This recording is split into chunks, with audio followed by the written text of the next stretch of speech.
La Genèse, chapitre 1er. Au commencement, Dieu créa les cieux et la terre. La terre était informe et vide. Il y avait des ténèbres à la surface de l'abîme, et l'Esprit de Dieu se mouvait au-dessus des eaux.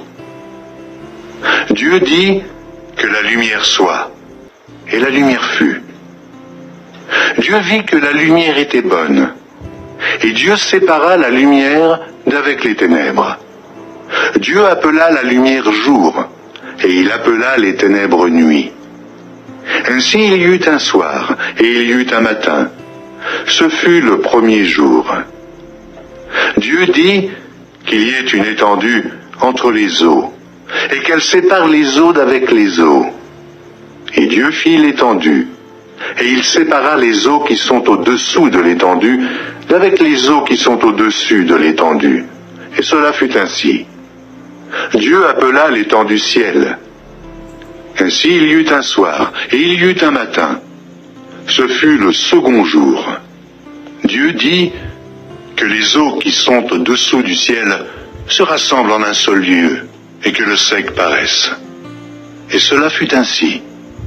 Dieu appela le sec terre, et il appela l'amas des eaux mer. Dieu vit que cela était bon. Puis Dieu dit que la terre produise de la verdure, de l'herbe portant de la semence, des arbres fruitiers donnant du fruit selon leur espèce, et ayant en eux leur semence sur la terre. Et cela fut ainsi. La terre produisit de la verdure, de l'herbe portant de la semence selon son espèce, et des arbres donnant du fruit, et ayant en eux leur semence selon leur espèce. Dieu vit que cela était bon. Ainsi, il y eut un soir, et il y eut un matin. Ce fut le troisième jour. Dieu dit qu'il y ait des luminaires dans l'étendue du ciel pour séparer le jour d'avec la nuit, que ce soit des signes pour marquer les époques, les jours et les années, et qu'ils servent de luminaires dans l'étendue du ciel pour éclairer la terre. Et cela fut ainsi. Dieu fit les deux grands luminaires, le plus grand luminaire pour présider au jour, et le plus petit luminaire pour présider à la nuit. Il fit aussi les étoiles. Dieu les plaça dans l'étendue du ciel pour éclairer la terre, pour présider au jour et à la nuit, et pour séparer la lumière d'avec les ténèbres. Dieu vit que cela était bon. Ainsi, il y eut un soir, et il y eut un matin. Ce fut le quatrième jour. Dieu dit que les eaux produisent en abondance des animaux vivants, et que des oiseaux volent sur la terre vers l'étendue du ciel.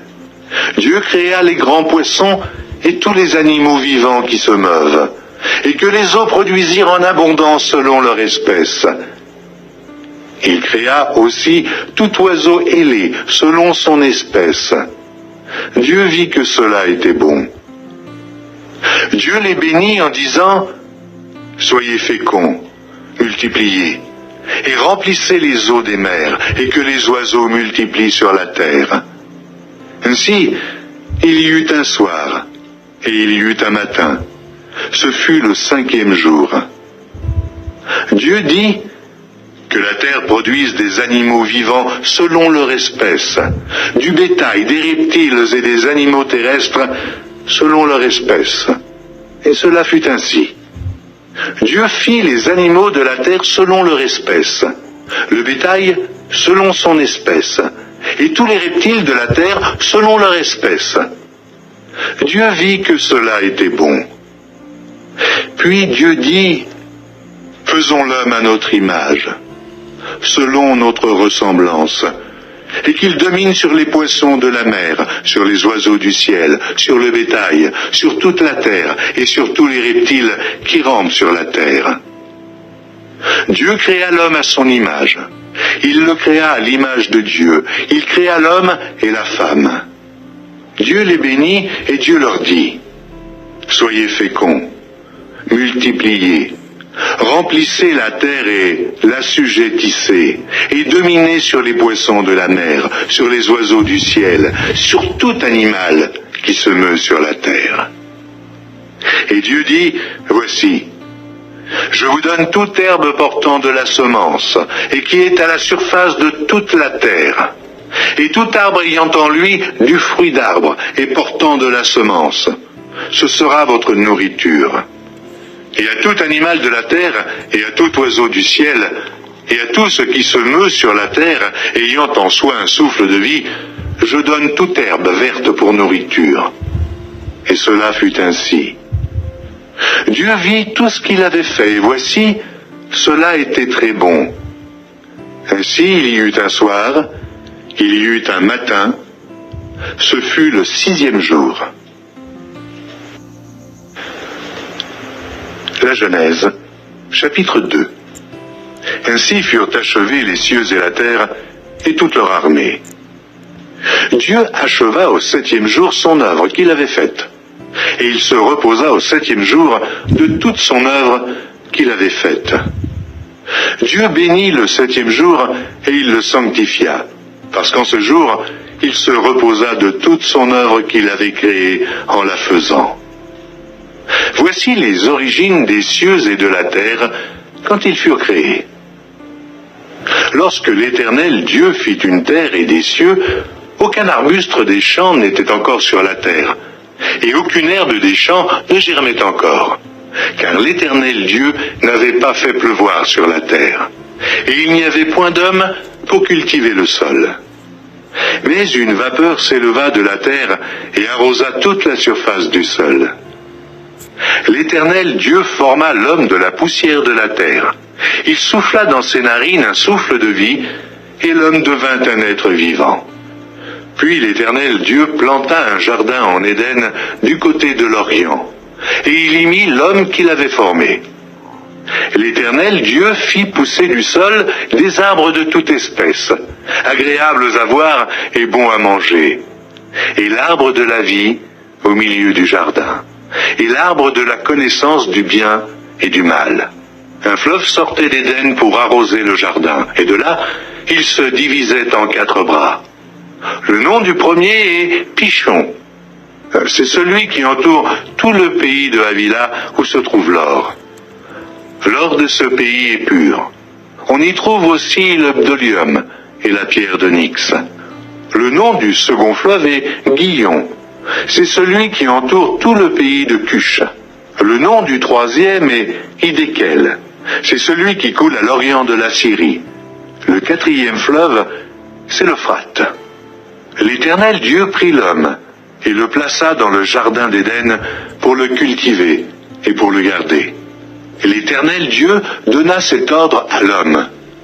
Tu pourras manger de tous les arbres du jardin, mais tu ne mangeras pas de l'arbre de la connaissance du bien et du mal, car le jour où tu en mangeras, tu mourras.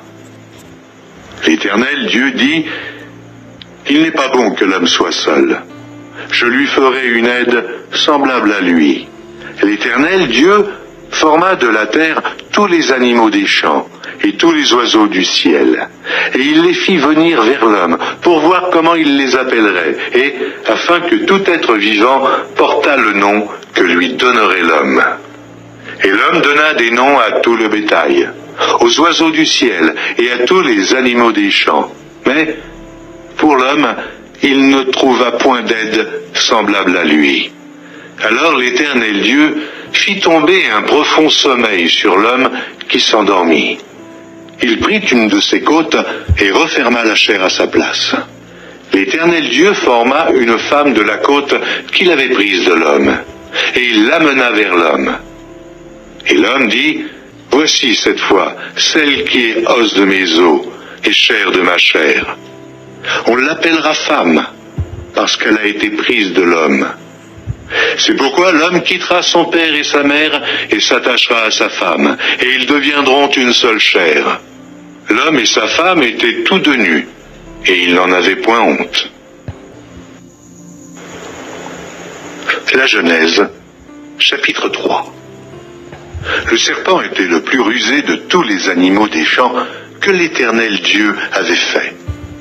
Il dit à la femme, « Dieu a-t-il réellement dit, vous ne mangerez pas de tous les arbres du jardin ?» La femme répondit au serpent, « Nous mangeons du fruit des arbres du jardin.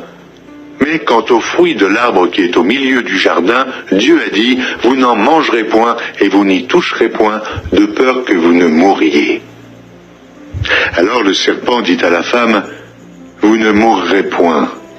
Mais Dieu sait que le jour où vous en mangerez, vos yeux s'ouvriront, et que vous serez comme des dieux, connaissant le bien et le mal. » La femme vit que l'arbre était bon à manger et agréable à la vue, et qu'il était précieux pour ouvrir l'intelligence. Elle prit de son fruit et en mangea. Elle en donna aussi à son mari, qui était auprès d'elle, et il en mangea. Les yeux de l'un et de l'autre s'ouvrirent, ils connurent qu'ils étaient nus, et ayant cousu des feuilles de figuier, ils s'en firent des ceintures.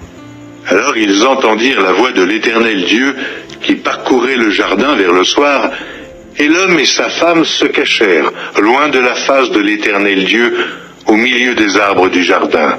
Mais l'Éternel Dieu appela l'homme et lui dit, « Où es-tu » Il répondit, « J'ai entendu ta voix dans le jardin et j'ai eu peur, parce que je suis nu et je me suis caché. » Et l'Éternel Dieu dit, « Qui t'a appris que tu es nu ?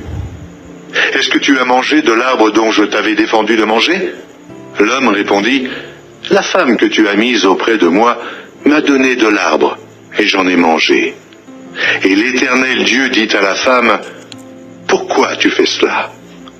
La femme répondit, « Le serpent m'a séduite et j'en ai mangé. » L'Éternel Dieu dit au serpent, « Puisque tu as fait cela, tu seras maudit entre tout le bétail et entre tous les animaux des champs.